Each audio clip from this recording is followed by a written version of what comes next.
Is Solana dead? What is Solana and do I HODL enough of it? I can honestly say I'm pretty torn about this one. It's going to zero or it's going to fortune. Let's grab our popcorn, let's dive in, hit the like, subscribe, and then we'll rate it at the end. Solana is a speedy and strong blockchain that prioritizes scaling and throughput. It's fast, it's powerful, and it wants to eat Ethereum's lunch. It's designed to have high-speed transactions, low fees, and hyper-scalability. Bitcoin and Ethereum intentionally create block scarcity on the base layer to maximize decentralization and censorship resistance. Solana takes a different approach and dials that up to 11. If you can see, the numbers all go to 11. Look, right across the board.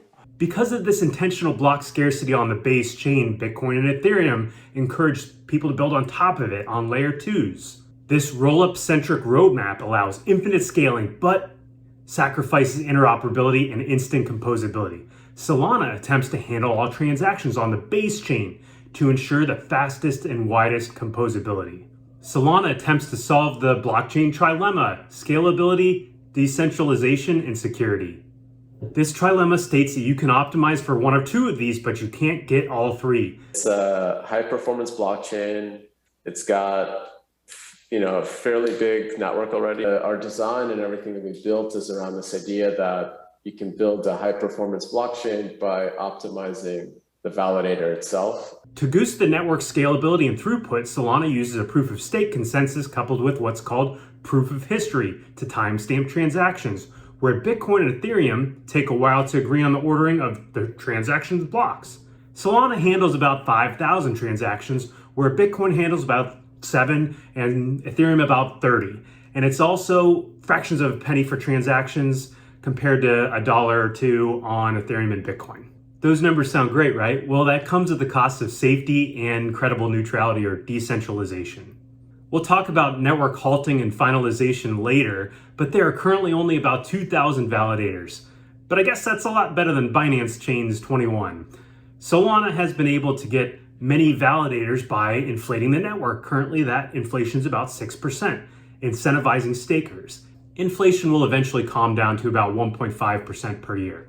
Also, the initial distribution of SOL was one of the worst we've seen. A frightening 50% plus went to VCs and founders, and there's still a huge centralization in the top few wallets. This initial launch and token distribution wasn't as bad as Ripple's, obviously, but it's pretty darn close.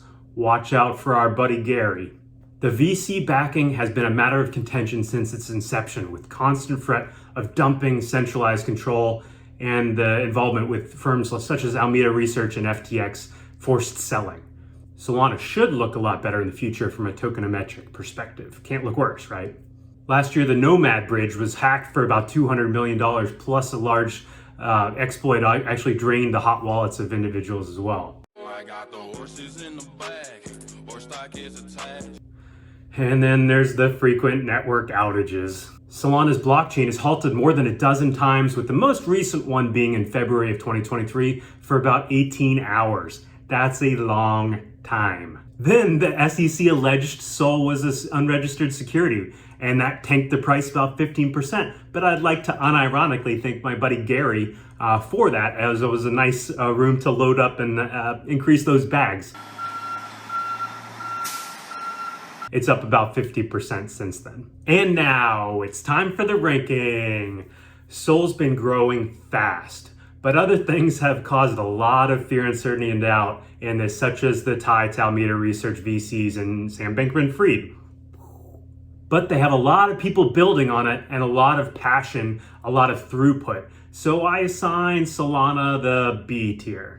Solana has a 3% allocation in my portfolio as a bet on their ability to create a monolithic blockchain instead of Ethereum's modular scaling capability.